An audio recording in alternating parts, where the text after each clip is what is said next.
We are excited to have Nishino America as our title sponsor for 2026. Nishino is driven by ingenuity and R&D, bringing innovative chemistry that works. They back every product with a customer-focused expert who knows your field and is ready to help. Stop guessing and find solutions today at www.nishino.net. Thanks again for Nishino for sponsoring the show and this episode of the Specialty Cropcast. Welcome to the Specialty Cropcast on Pomes and Stones. Join us for real conversations with farmers, agribusiness owners, and industry experts as we dive into farming, products, and the business of agriculture, all from the people who know it best.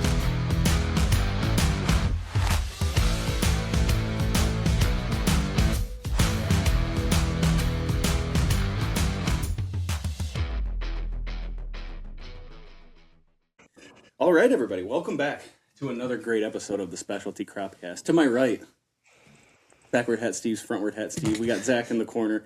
This episode, we are going to be talking with probably one of the most recognizable faces in the apple industry, Kait Thornton, as well as we're going to touch on Washington apples, her family farm, and kind of what it's like getting into social media and how reaching the end consumer makes a difference in the long run.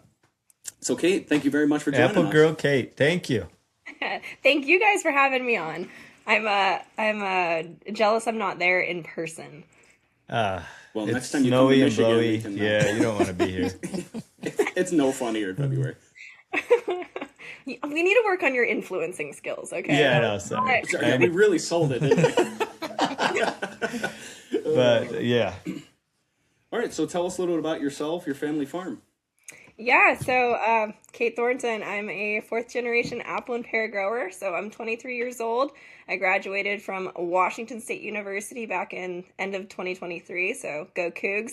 I got my degree in marketing, not ag-related, but definitely immersed in the ag space, working on, I am the succession plan for our farm, but right now Dad is managing everything, and I do full-time content creation, so educating people about who and where food comes from. Awesome. So fourth generation, how many years is that? Have you crested the 100-year mark? Yes, actually last year, 2025, we celebrated 100 years of farming in this valley. I think my family's been farming just in general for like many more generations, but this valley specifically, 100 years, 1925. awesome. So what role do you personally play on the farm? That you talk about farm succession. We're going to talk with a succession individual in the future because it's a really touchy topic around here is, what kind of happens, because in Michigan, at least, we have a lot of, especially tart cherry growers that are making their way out of the industry, whether they have kids that aren't interested in it or they don't have kids, I guess, in general, and they just want to sell the farm. But it's also tricky to manage multiple other siblings, all into it if they're all interested in farming as general. So what's that look like on your farm?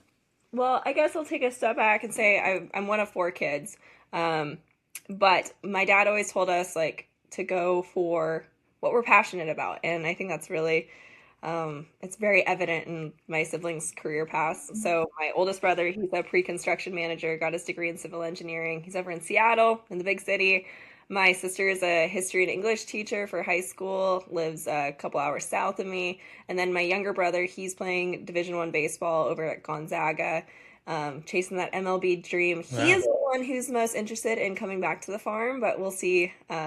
Maybe he'll get that multi-million-dollar signing bonus and save the farm, That's right. Yeah. Spend a little money on the farm. Yeah, but my role specifically in the farm, I mean, I don't have a specific role. I am kind of here to absorb everything. I think anyone in the farming space knows that you can't just read a book on farming and then know how to farm. You have to be around many different situations. That's why experienced farmers are so valuable, is because they've seen everything under the sun and are still learning things season after season. And I see that with my dad. When I graduated from college, we did have the conversation where Dad was like, I can't afford another paycheck off of the farm. We can't afford that right now. Mm-hmm. But I knew to be a good manager and to be a part of this operation, I needed to be around him making those decisions and learning, because there's so much to learn.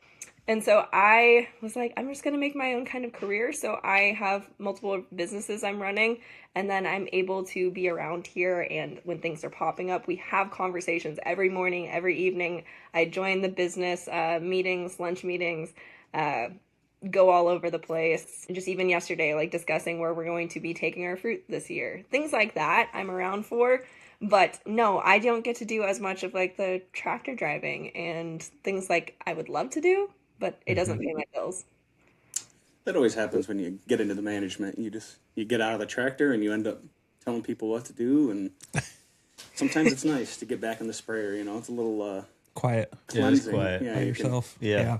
Well, I will be doing some more hands-on work. Dad always can tell like when I need to like get out of the computer world. He's like, "Hey, I got some shale I need to haul. Do you want to do that?" So this afternoon I'm gonna hop in a dump truck and build some roads, but Nice. do it as often as I'd like to. So break down your guys' acreage for us, and what kind of variety? What? Wow, a lot of what's right there. I couldn't spit out. Break down your acreage for us, and what varieties of apples you're growing. It's okay. You're far enough north, and you're close to the Canadian border. You kind of start getting to the wood. So our acreage, we're a little under 450 acres. We are actually my username on social media, Apple Girl Kate, is a little bit deceiving. We grow about 60% pears, 40% apples. Ooh. I know. Wow. It's because I grew up on the side of the farm. Our farm is kind of divided by the river that runs through our valley. And so I grew up on the side of the orchard that has all the apples. So I didn't really learn as much about pears until I could actually start driving over to the other side where the pears are. We've got about 9 different apple varieties and I think like 6 different pear varieties. But yeah. Wow, a little bit of everything. Wow. So obviously we're here from calling in from Michigan. What makes Washington obviously the biggest powerhouse of apple growing in the country? There's a bunch of different factors. So most of the apples that like are commercially produced are all down the central strip of Washington, and it's just following that water. Because one thing in Washington is we're heavily reliant on irrigation, and I think there's a difference there from the orchards I saw over in Michigan is you're not as reliant on irrigation for your farming, at least apples and pears. Yeah. And so that is something huge issue for us. So people think Washington, they think Seattle, they think, oh, it rains all the time. We get about the same amount of rainfall as Phoenix, Arizona. So we're getting like 11 to maybe 14 inches of rainfall a year. We rely on our snowpack for water throughout the growing season, and we're pulling out of rivers and lakes. But like that arid climate, it's called an alpine desert. We have good drainage, and then we have low humidity. It is very, very dry out here, but that's also what creates a beautiful fruit finish, etc. What are some of the biggest pests that you find in the apples? Codling moth is always like an issue, less so as we like figure out how to manage it as a whole industry. Say, what is the thrip is an issue for us. Thrips. Yep. I learned that the plural of thrips is thrip. Oh. Yes. What? That I doesn't put make out sense. We've been saying it wrong the whole We've time. been. No, that's what like I thought so too. But I put out a post on LinkedIn and all the entomologists were like, actually. They're all fired up, I bet, weren't Yeah. they? Yeah. Yep. So thrip is an issue that we're dealing with. And then what is like the woolly apple aphid thing? Yeah. Those have been showing up more and more here as well. One thing that I don't think without that same amount of rainfall that you guys get compared to what we do is we have apple scab, which is obviously a massive problem for us. Yeah. Which I don't think affects you guys nearly as much. And that's why we're in the sprayer almost every 3 days if we get consistent rain throughout the spring. And that's what's the real backbreaker when you're going to spray and in your inputs and your cost.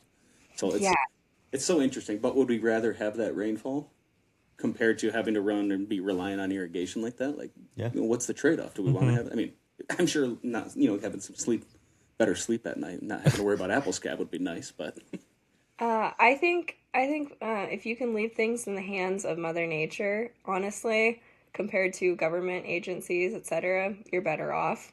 And that's like what we deal with is a lot of people coming in and telling us what to do with our water. And I That don't would know be how tough. it's set up out there, but like water rights can be sold off of pieces of land here. And once that water right is sold off, you rarely ever get it pushed back up north. So we really, what is it? It's like whiskey's for drinking, water's for fighting over. That is very true out here.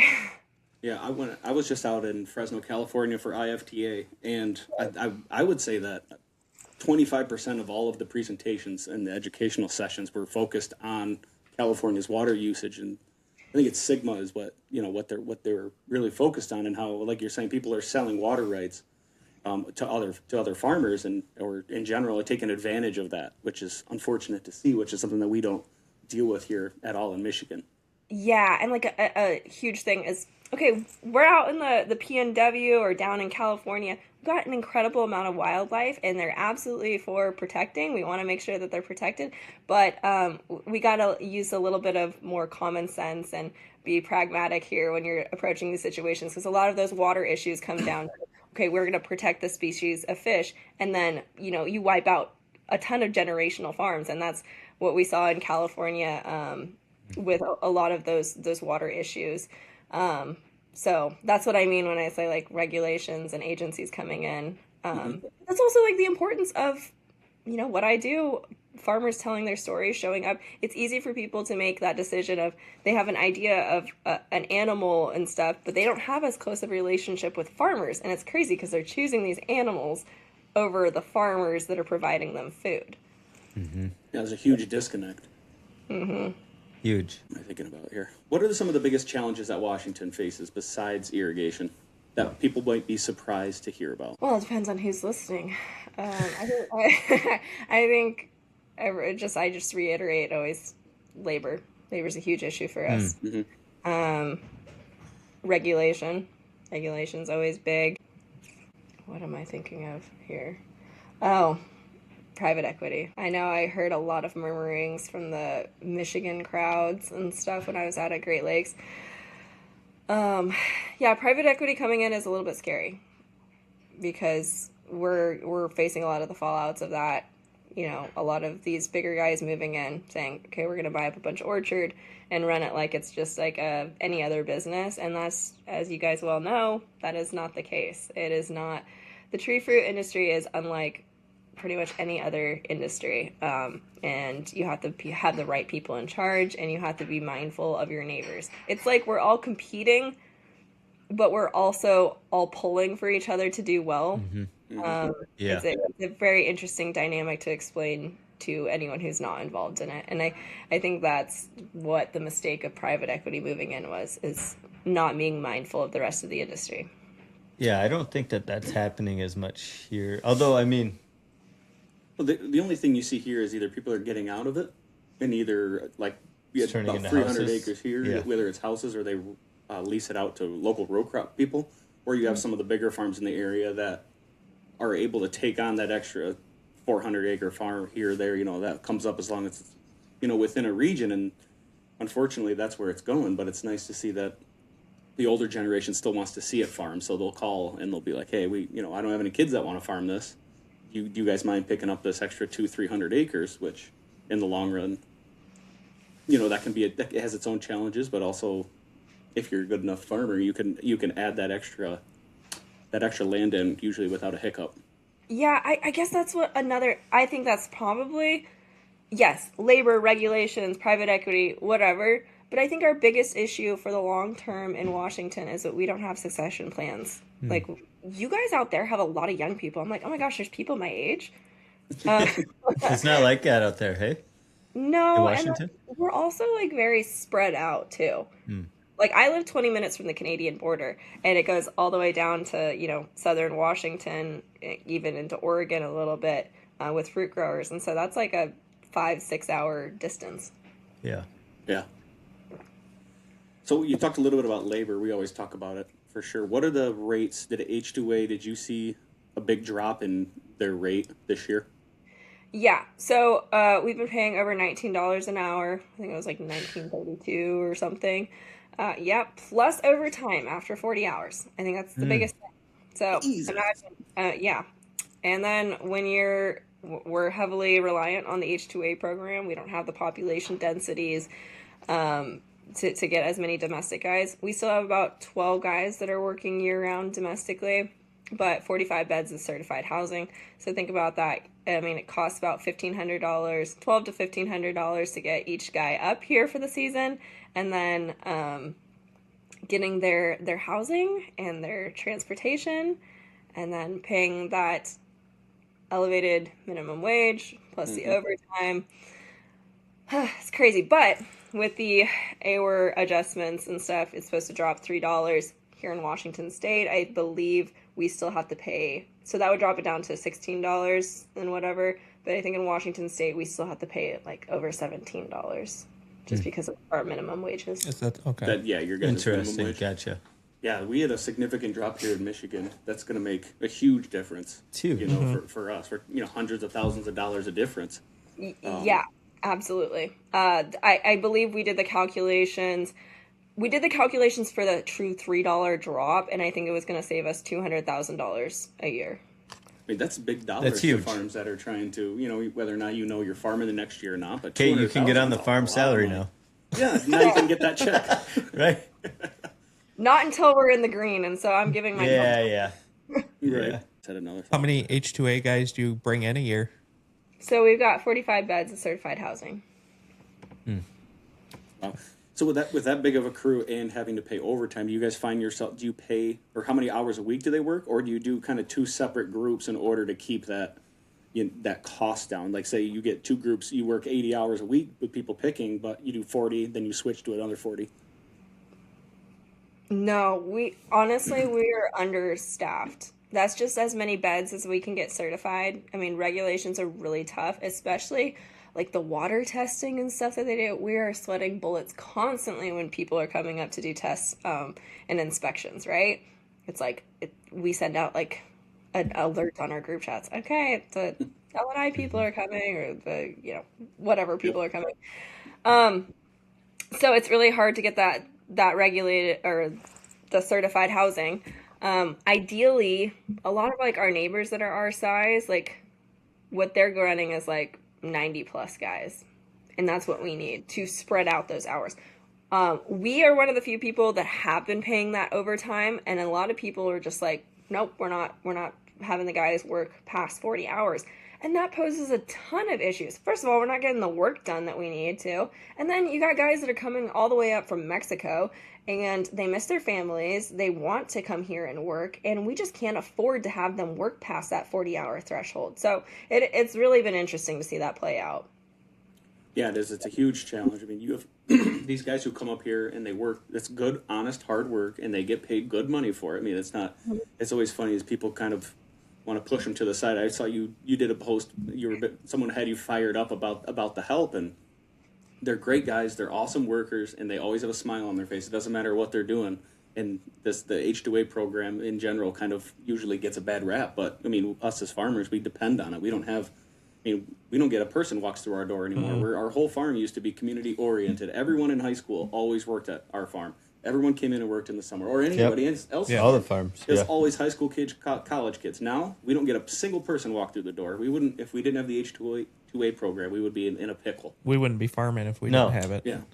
Oh, totally. I mean, I grew up watching my parents sweat bullets over, harvest time rolls around, and we're expecting guys to come up from California, the migrant workers that go back and forth. We have some of our local guys and stuff, but Dad would get calls, and he always calls it. He's like, it was the old times, like it was the wild west of labor, and so he'd get calls in the middle of the night. Sometimes guys would end up in jail. Sometimes guys would be drinking on the job, and sometimes people just wouldn't show up. And so it's not like with these row crop guys, I'm a little jealous of them because they've got a tractor that they can fire up and depend on to get their crop harvested, and we are reliant on people. which it brings like really cool energy to harvest and stuff. But also people have their own lives, their own issues and personalities and things. And so we deal with the fallout of that. And so seeing that we got our first guys coming up on the H2A program 2015 and having that consistent labor force, Dad and I talk about it all the time. It is more than worth it to pay that higher wage. We just need to make sure that we're getting paid to be able to stay in business. I think that's like a huge concept people struggle to understand. We're not complaining about having to pay people higher wages. We're complaining about the fact that we're having to pay higher wages, but we are not getting paid in return. Correct. Yeah, they're not moving up together. No. Same with the inputs. Once COVID hit and everyone, all these fertilizer prices are still they realize through that the they roof. can charge this amount and people will buy it because it's a necessity most of the time. And then all of a sudden, they after COVID's done and everything's calmed back down, those prices aren't coming down because they've realized, hey, they can pay that, so we're just going to keep it here, and it's almost getting taken advantage of a little bit. But the farmer's not getting any But we're not higher making prices any more on money, their right? There's no products extended either. premium Yeah. for that, which is obviously frustrating. We see it in cherries, you see it in apples, and I'm sure any other Pears. crop. Everything. Everything. Yeah, and Everything. I mean, I'm always on the consumer facing side, right? So I see the comments, and people are like, I paid like $4 for an apple, and I'm like, I hear you, but we don't see that. Right. Yeah, they love saying that. It's like, oh, the chocolate covered cherries at the main box stores are $20 for a 3-pound box. I said, well, I tell you what, we're not getting $20 for that box. Right. It comes back to us with less than 40 cents, per Yeah. pound. So it's it could be a little confusing, right, to the consumer. But as we're moving on to talking about how you're answering questions and comments, let's talk about Apple Girl Kate. Was this intentional branding, or were you just kind of started out sharing your own life and it just caught traction and it's kind of morphed its way into what it is today? Yeah, I always get asked this question, and I'll put it in the mind frame of I was 16, 17 years old when I started doing all this. So think about when you were in high school and how you perceive things. So my perception of the fruit industry is I grew up in it. We grow the fruit, pick the fruit, put it on a truck, then don't really think about it again. And I kind of already assumed we're so established. Like the fruit industry is pretty old in comparison to other industries. And so I assumed they'd be on top of it and we'd have an established social media outlets and things. And then I started getting into it and I started posting on TikTok. And then people are like, who's this girl talking about? Because we're not a huge grower. It's not like we're one of the big guys out here. I was just talking about things that I was learning and sharing it with the internet and answering questions and stuff. And people are like, this is so cool. No one's ever done this. And I'm like, whoa. And then more opportunities got shoveled my way just because I was willing. And I've learned a ton since that time. So I've been doing it for 6 or 7 years. It started with the intention of I just wanted to show some of our equipment. I was a big diesel head when I was Nice. 16, 17.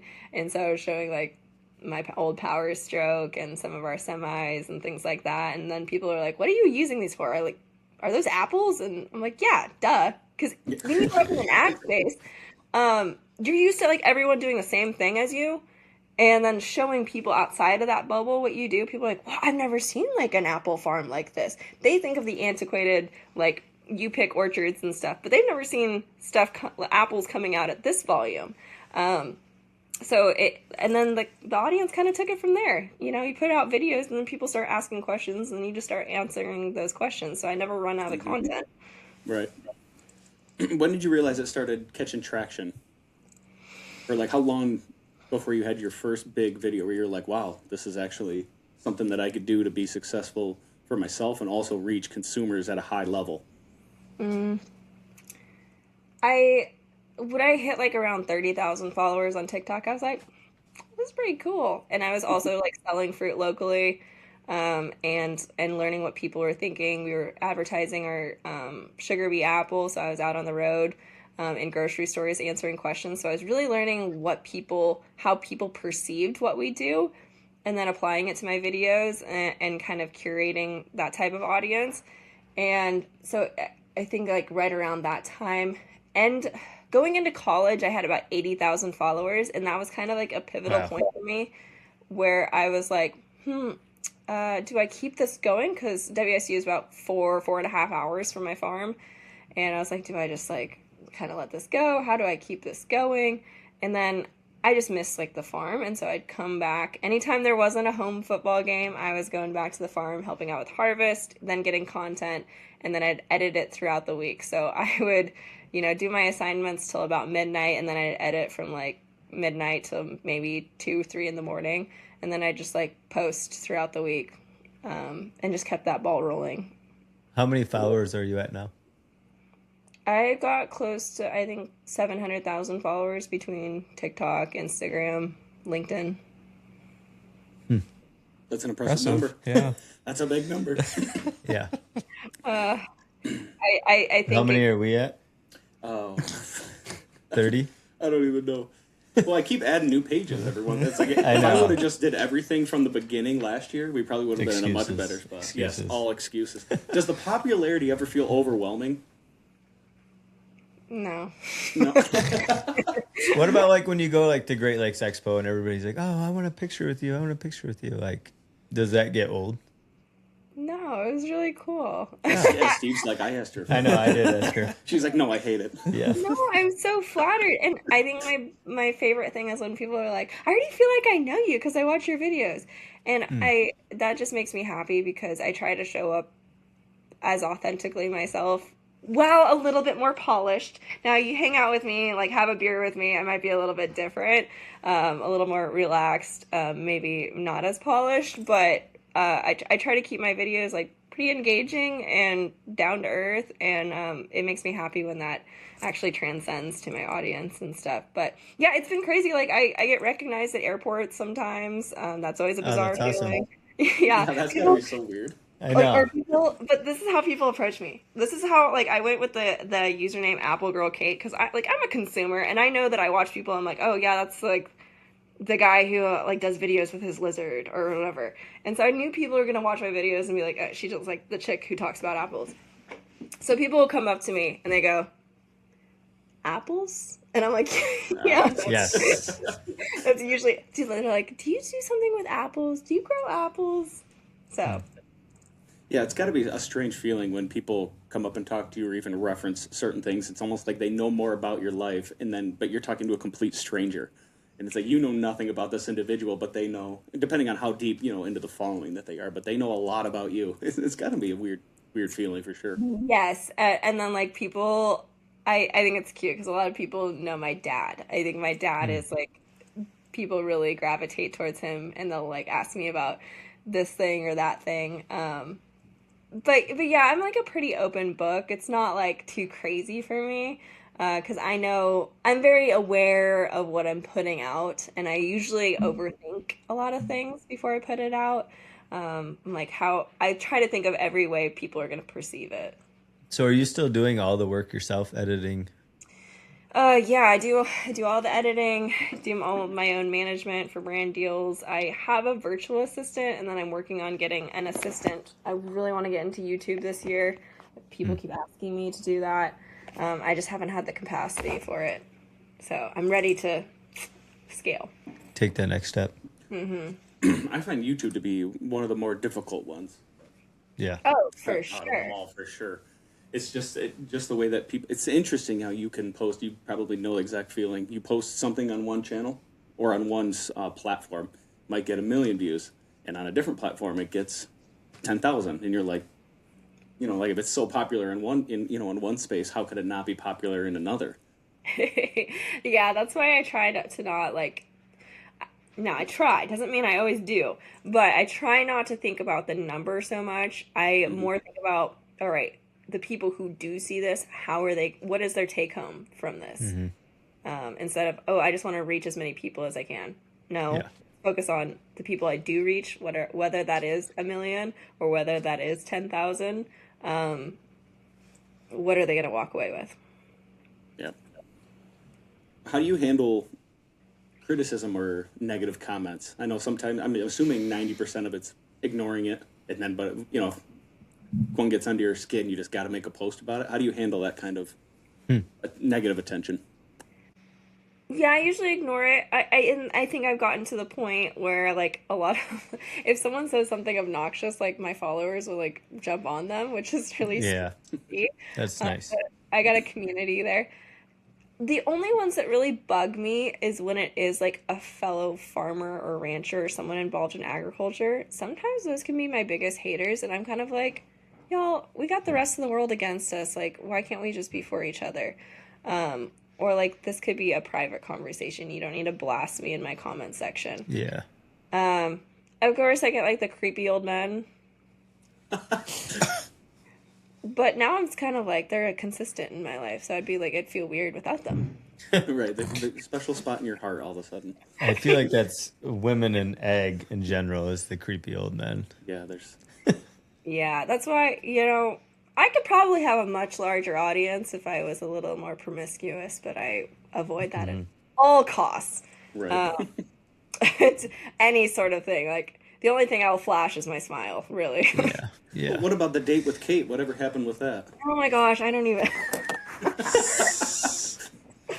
Dude, that was overwhelming. That was overwhelming. You asked me about, like, people coming up to me. No, it was like the influx of DMs and tags and emails and things, and I was like, okay, guys, I'm not that desperate. Also, I'm kind of like offended at some of the people who came out of the woodworks, like, excuse me, I'm not that desperate right now, okay? Henry is 62 years old and has 3 grandchildren. Like, Oh, that's awesome. That was my buddy Tucker Brown down in Texas. He'd go on a date with Kate, and he has this great rodeo announcer voice, and so he walked me through that. And left that post up for a week with an application, full-on application. Had over 900 applications, so... Did you contact any of them, or you Took it down? This is a bad idea. This is a terrible idea. Get rid of it. Yeah, I went through like some of them, and then I was like, this is overwhelming. I also don't have this much time. And also, I thought Tucker was going to go through them for me and select someone. I didn't know I had to be my own selection community. Gosh darn it, He's Tucker. like, here's 900. There you go, Kate. Have fun. You hate to see it. Yeah. I mean, I always joke that, like, I'm good at picking apples. I'm not good at picking men. So I want someone else to do that. Yeah. So how do you keep from burning out when you're doing all of this work yourself, or is that the point of trying to hire an assistant? I just go fishing a lot in the summer.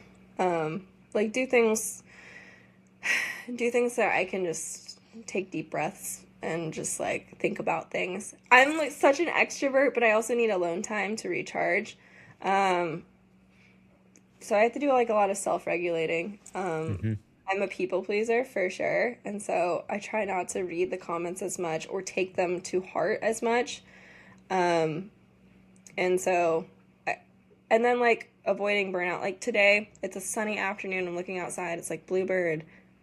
I have a million emails I need to respond to. I know people are demanding things from me. But in order to continue to show up as Kate, I need to do things that feed Kate. And that's going to be going to drive dump truck, hanging out with my dad. I'll go and shoot my rifle a little bit. I sound like such a hick right now. But No, that's awesome. That's how it goes. Or, if I'm traveling somewhere, like I'm approaching this next month, I'm going to have 4 back-to-back out-of-state trips. And so maybe on some of those, I'll like stay an extra day and just kind of spend the day to myself. What's your most memorable post? Oh, yeah. I think I have one that has like over 12 million views or whatever.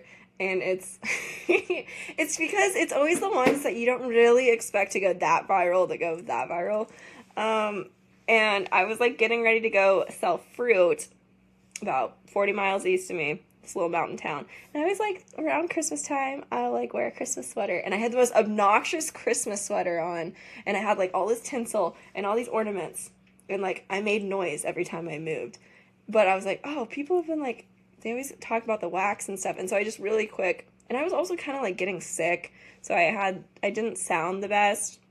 I had this like horrible messy bun. And then I started talking about wax on apples, and that just blew up. And then I was like, really, people had to see me in this like obnoxious Christmas sweater. That's like people's first impression of me.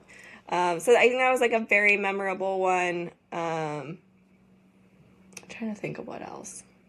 I love the videos where people are like, "Don't eat this apple; it's got wax on it," and you get it from the store, and you're just like, "Oh, People brother." were Yeah. people love to play the fear mongering card.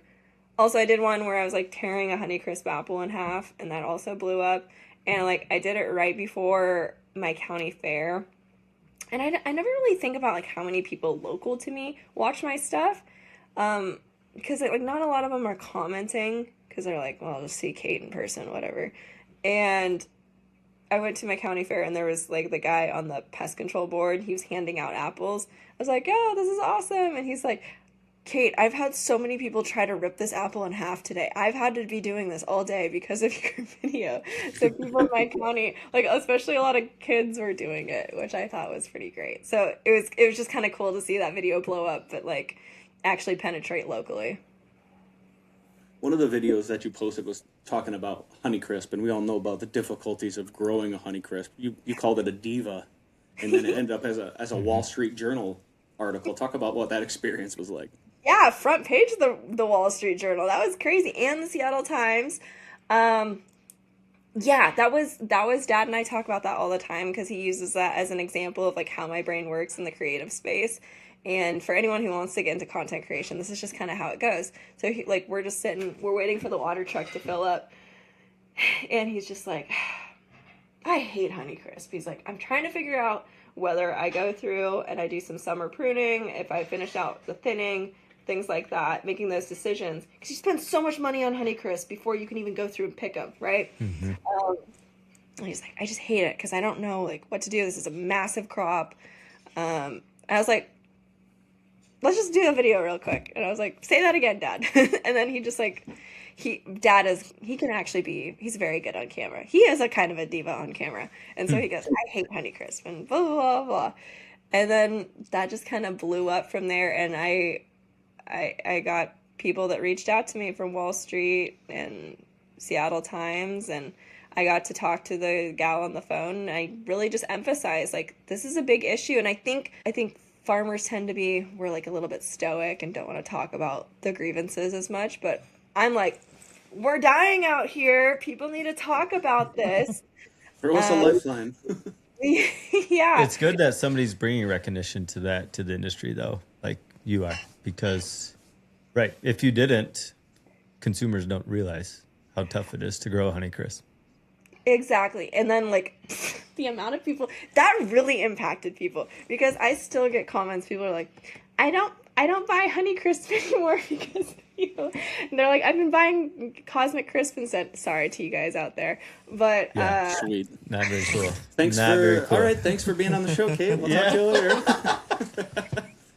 I'm sorry. No, but it was kind of funny to see like that, just starting the conversation of like, Honeycrisp don't pay us as much, but here's an apple that pays us a little bit more. And I think consumers now, they're like smart enough, they want to be told those type of things. They want to feel like they're on your team. They're connected somehow. And then it was cool to see how many farmers we posted that video. And I was like, apple farmers unite over like annoyance of Yes. apple. Do you think people understand how much goes, like you're talking about what it takes and how much money up front? Do you think people truly understand how much work it takes to get a Honeycrisp all the way to the box and then pull it out of storage, which now they're talking about storing honeys 10 to 12 months? And No. then still get a good one that pops up at the store that you take home. This is your opportunity to tell us. How much work it is? Yeah. It's a lot of work. I just want to know what it's like in Washington. Yeah. I always, if I have the chance to talk with someone, I haven't got to really talk about this at the level I'd like to on my social media because people's attention spans are yay big, but I'd love to do something like, all right, these are from bloom to the time that the fruit arrives in your grocery store. These are all the things that can go wrong. First of all, doesn't get pollinated. You don't have a piece of fruit. Gets thinned off. Doesn't make it past that. You know, it goes all through these things. A guy handles the fruit wrong while he's picking it, gets tossed out right there. Bird peck. You know, if you don't have the right trailers, we're hauling our fruit. This is something that you guys don't have to deal with over there. We have to haul our fruit like 2 hours to the warehouse. So, you know, bouncing along might get bruised along the way there. Mishandled in storage, gets thrown out there. Mishandled on the line, or the computer's not calibrated correctly, so a perfectly good piece of fruit gets thrown out. Gets mishandled at a distribution center by one of these big retailers, gets rejected.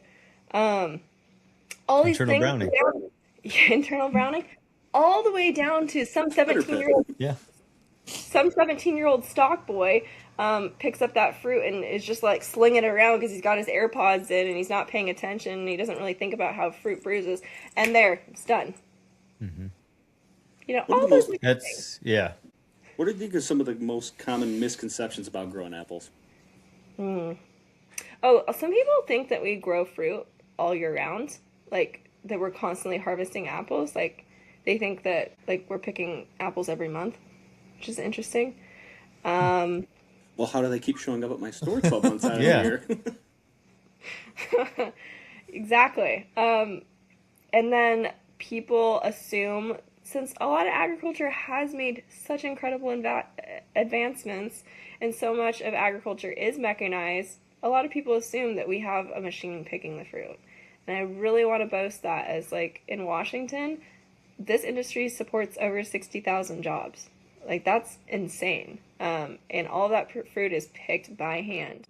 So that's a huge misconception people have. A lot of people don't realize that apples start out green and then turn red. People assume that pests are eating our fruit, not necessarily, like, you know, deer will go after like the little buds, or mice and stuff will go after that cambium layer. Things like that, people don't really conceptualize. We definitely have a problem with deer. The only way that we keep deer out now is by putting up a fence. That's it doesn't look as nice from the road, but we've tried hot sauce. We've sprayed rotten Miller's eggs. hot sauce. Yep, we put hot sauce on Browse the tree. ban. And What? we've tried rotten eggs. We've tried everything. And What's the deer just come up and eat Thiram? it. Thiram? It's not labeled anymore. Don't spray Thiram. We don't make recommendations on the Specialty Yes. Cropcast. Yes. We used to hang soap from the tree. Bars What of did you guys? soap. You Bars guys of soap? sprayed grape Kool-Aid, didn't you? That was for For the birds. birds? For That was for birds and birds and sweet sweet cherries. Yep. I think a good solution is, you know, a 45-70, but Yeah. That'll do it too. I'm just kidding. I'm just kidding. We It is actually like- have high deer fence everywhere out Yeah. here. It is like shooting fish in a barrel when one gets in, or you have a tree land on it, and then they get stuck in the fence, and we fix the fence, but then they're just running circles. Yep. They still got to come out, you can't Yeah. leave them in there. Fish in a barrel. Fish in a barrel. What have you seen the misunderstandings about pricing and why fruit costs what it does compared to what people think it costs us to make? I think a lot of people think that we have a direct line to Walmart, and they call us and they're like, "Kate, we need 12 apples today," and I'm like, "Okay, I'm running over and bringing you 12 apples."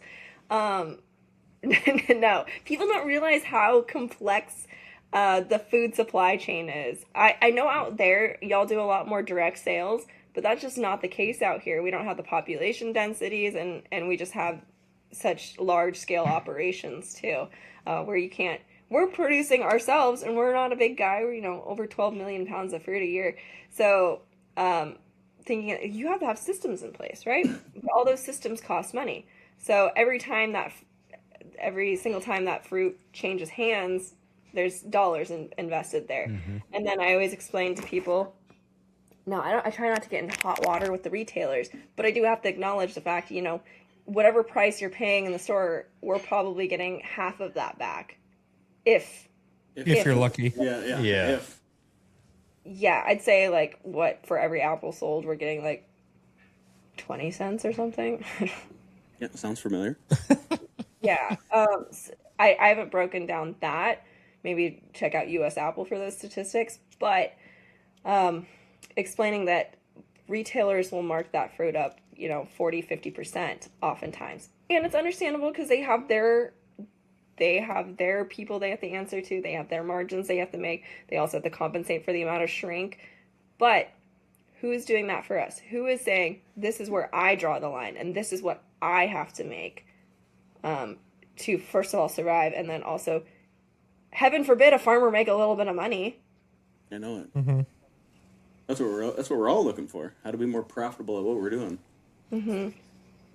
And that means sell more apples from the United States, so we make more money and eat up the inventory. What's the inventory like out there when you guys have?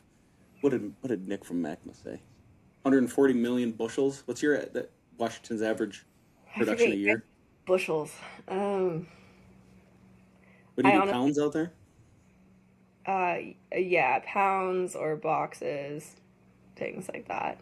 I honestly couldn't tell you. Especially the last few years, it's fluctuated so much. So I couldn't tell you that number. Did I send you that picture a couple years ago? I think I sent it to you. You're gonna have to describe the photo because So More it was. context. Did I send you that picture? It was a field, and somebody texted me and said Washington was dumping boxes of apples, and it was like a huge field, and it was just like full of apples, and like you never really know if it's real or not. But So I would also consider the fact that a lot of our operations out here are, first of all, vertically integrated, and then they all are diversified. So a lot of like the Gebbers Apple House, they do a fantastic job they run cattle too, and so they have this like regenerative system where they are dumping out a lot of fruit, but that's Right. also, they also take their cuttings, or if they're pulling orchards and stuff, they have these huge like piles of wood chips, and then they're combining it all, and they're creating like the most dark, beautiful soil. Like, oh my gosh, you smell it? It's so good. And then they're also taking like the cow manure and mixing it all in, and then they're spreading it out in the orchards, or they're feeding their livestock with those apples. Right. So that might be like some of those dumping situations. yeah, makes sense. Do you guys have limitations on how you can discard of trees when you take out an orchard? I don't know. Because in Just burn 'em? California, they were talking about they can't burn, so they have these huge wood chippers, and then they have to chip all the trees up. They pull them out with excavators, and then they chip them all, and then people pay for the wood chips, to take them away. For some people, it's almost a wash. A guy, it was a grower, I forget his name, Patrick Dorsing. He's from Royal Ridge Farms up by you. I think it was maybe a couple hours south of you. And he was talking about how he had a deal where someone wanted the wood chips, and so the cost of them, or what it cost him to take the trees out and what they paid, it ended up being a complete wash on the orchard removal. I was like, that's pretty cool. That is Yeah, they'll cool. send it down to like, think about these places like Texas, huge barbecue culture. They need apple chips and stuff, so they'll send them down there. But in Washington, we'll pull trees and we'll burn a lot of them. Actually, my whole house is powered or heated by a wood stove, so we use a lot personally. And then like throughout high school, I was selling. I've always been a marketing and sales person. Okay, I used to sell wood all the time, but for the most part, we're burning. We just have regulations as to whether we can burn each day or not due to inversion. Gotcha. So we'll switch gears a little bit. You talked about how you had multiple trips coming up. Where have apples taken you so far? I mean, you've been overseas, probably on almost every continent. Yeah, I just got back from Thailand and Vietnam, and I was promoting Washington apples over there. Our export market is incredibly valuable to us. That's just something that's super imperative. But I've gone to Italy a couple of times. I studied over in Switzerland. I went to South Africa. My goal is to get over to Australia, New Zealand in the next year. I haven't made it to South America yet, though. I need to get down to Chile. Yeah, you almost have all of them covered. Except I don't think there's much fruit on Antarctica, but I know. Saskatoons. I think Saskatoons would be right on there. Saskatoons. That is so cool, though, that opportunity of just putting yourself out there online has given you an opportunity to see the world. Like, not that many people can say that. Yeah, I agree. I'm very mindful of, like, I've had such blessings and doors opened for me. But it's also because, like, I really try to keep myself in good shape where I have the stamina to keep up with it all, because like traveling like that will wipe you out. And also as much as I'm talking to people all the time, like my friends are always like, how do you do it? Because like you spend one day, probably you guys experienced at the Great Lakes Expo and stuff, it's like you're talking all day. Well, that's like my life pretty much It's exhausting. Every day. yeah, is talking to people, whether it's on meetings like via Zoom or doing podcasts or going to different events, being a speaker, things like that. It takes a certain amount of stamina. So it is kind of funny. People like a little bit poo-poo what I do, and they're like, "Oh, she just makes videos all the time." I'm like, "Yeah, well, I'd like to see you do this." Yeah. That's right. Yeah. My wife always says, "Don't yuck my yum." Yes. Oh, I love that. Yeah, Snap that's your wife. yeah, that's what she always says. Don't yuck my yum. Yeah. All right, sorry. So you were in Grand Rapids this year because you were named to the 40 under 40 this year. What does that mean to be recognized by the industry like that? It's pretty pivotal, honestly, because I get to see a lot of the different sides of the industry that not everyone gets to see. So I am well aware of how many brilliant people are in our industry and truly passionate people that are all doing cool things. So to be like one of 40 people that is recognized, that's like a very small number in comparison to how many incredible innovators there are out there across, like, you know, people on the horticulture side, entomology side, the farmers themselves, sales and marketing, things like that. So it was a huge honor, especially being someone from out in Washington, and I feel like that's more of a like Midwest, East Coast type of thing. Mm-hmm. You've alluded a couple of times about some of your other businesses that you're doing. Talk about Kate's Crates. What is Kate's Crates? Kate's Crates is how I paid for a lot of college and how I, you know, it really built me, honestly. Started when I was 15, almost 16 years old, and we have some apricot trees, and my dad was like, well, fruit's gonna drop unless you want to sell it. And we'd always like sold at a bulk price to a local grocery store, and I wanted to make a little bit more money than that, and so I instead decided to sell on Facebook Marketplace. And I just started like delivering all over the place, and then like adapted my methods a little bit. I was like, this is not as efficient, you know, when you're delivering one box at a time, 25-pound boxes of apples and pears and apricots.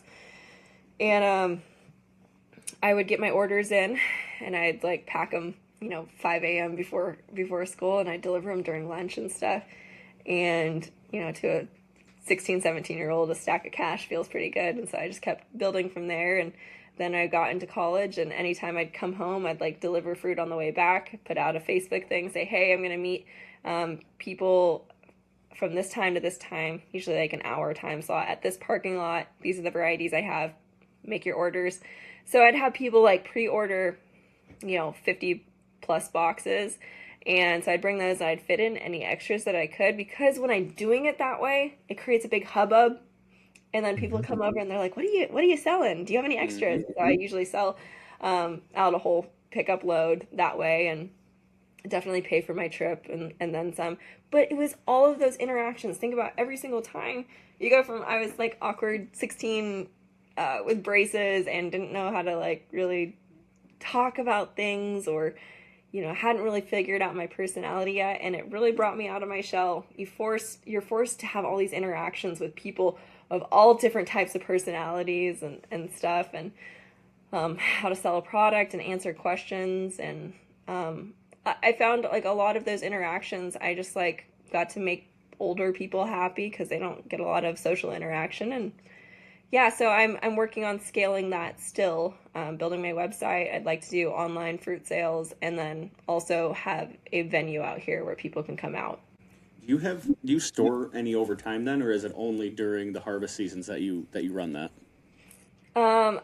We have a cold storage. So a couple years ago, we got back into the family, the warehouse that my great grandparents originally built, and so I use that cold storage. But like when I was first starting this, I was using our shop that it doesn't have electricity, but it is insulated. So I'd like leave the shop door open, you know, in the evening or the early morning, and then I close it during the day, and have to pack fruit if it was dark by my headlights and stuff. So when we got that warehouse, I was like, oh my goodness, this is a dream. Like I have lights, I can pack fruit at 11 o'clock if I want to. And then, so I usually, sometimes I'll hold fruit till like March or so, but this year I just sold out pretty quickly, and we're shutting it down. Gotcha. Wow, there's a lot of extra work that goes into all of this that probably people don't know much about. Yeah. Or just in general, like all the late nights, and there's so much that goes into what you do that, you know, people just think you just stop for 5 minutes in the orchard and take a video and then you post it and you just boom, you got 750,000 followers just like that. But that's showbiz, right? Like, people don't want to have to like sympathize with the creator all the time. People just want to think of me like in the orchard, just on a tractor all the time, and I would love to be that, but the position that the fruit industry is in, I need to use my platform for more.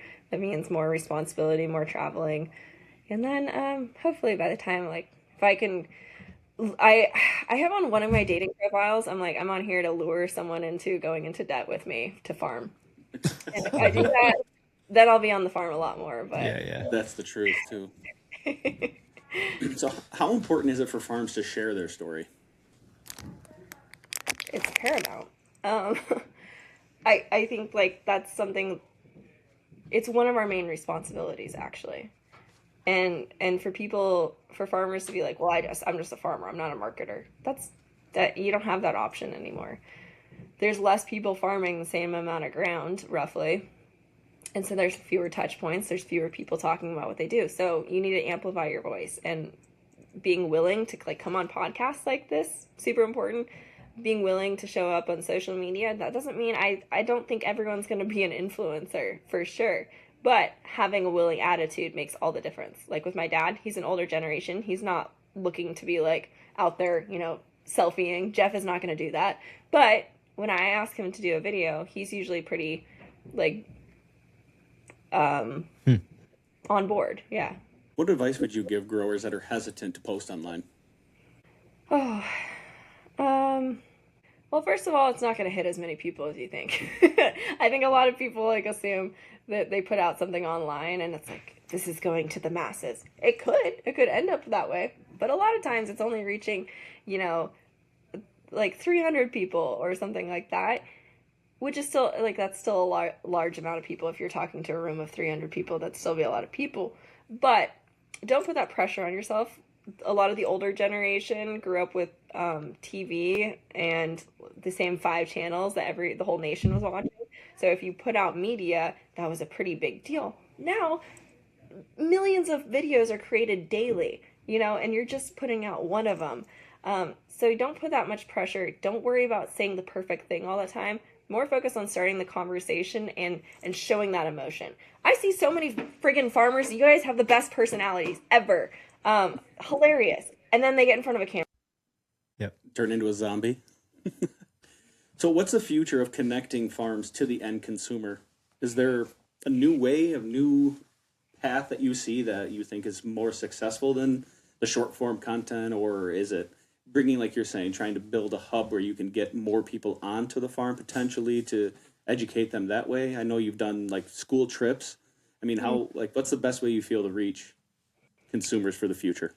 Okay, so reaching end consumers and stuff, you got to think big. You can't think like an echo chamber.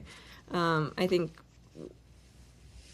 one of my main passions is actually getting better like quality apples and pears and fruit into schools, because that's the next generation of consumers, and with that, like bringing in opportunities of education and stuff, really emphasizing programs like FFA, things like that, because it gives those consumers, they're more mindful of farmers and, you know, policies that they're voting for and stuff that affect farmers. They understand the impact of that more.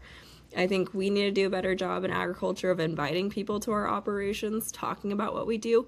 I think there's always an opportunity to talk about what we do. We're all so passionate, but there's so many missed opportunities. Do you know how many people I've talked to on a plane who's sitting next to me? That is an opportunity. You might be the annoying person talking on a plane, but a lot of people actually really enjoy meeting farmers or people involved in agriculture, and they especially like to meet people who are passionate about what they do.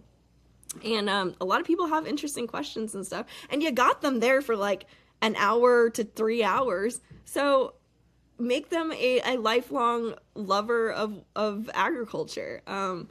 And actually, a lot of the people I've talked to on planes and so on have stayed in touch with me. And like, I know that they think of me when they see apples. Well, if no one has any other questions for Kate, do you have anything that you are dying to ask the Michigan farmers here? Apple growers. Yep. I didn't think of any returning questions.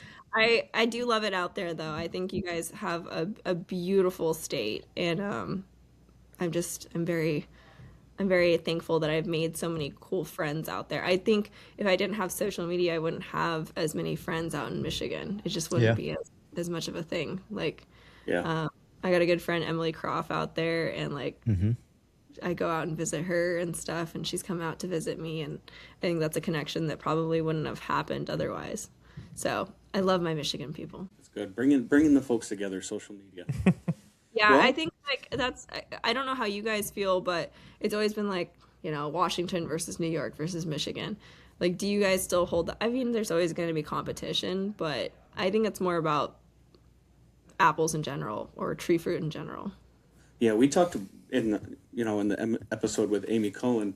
We talked about how uniting the industry as a whole, not just states or individuals, but having the entire country of all growers, backed behind one single cause or purpose in order just to like sell U.S. apples, make that connection with the consumer is what's more important than being competitive between states or looking out for just yourself. I think is one of the most important things going forward. Whether it's tart cherry industry or it's apples or probably any other commodity that's grown across multiple states, to try and bring awareness to your story and what you're doing in the industry. Totally. And what I always tell people is like, it takes all of us, right? Like what you guys are doing with this podcast, super important. First of all, we need more community. We need more growers talking to each other, sharing their grievances, sharing their joys, things like that. I think that like my social media is one realm of doing that. Your guys' podcast is another realm. Like we need to continue to show up for each other.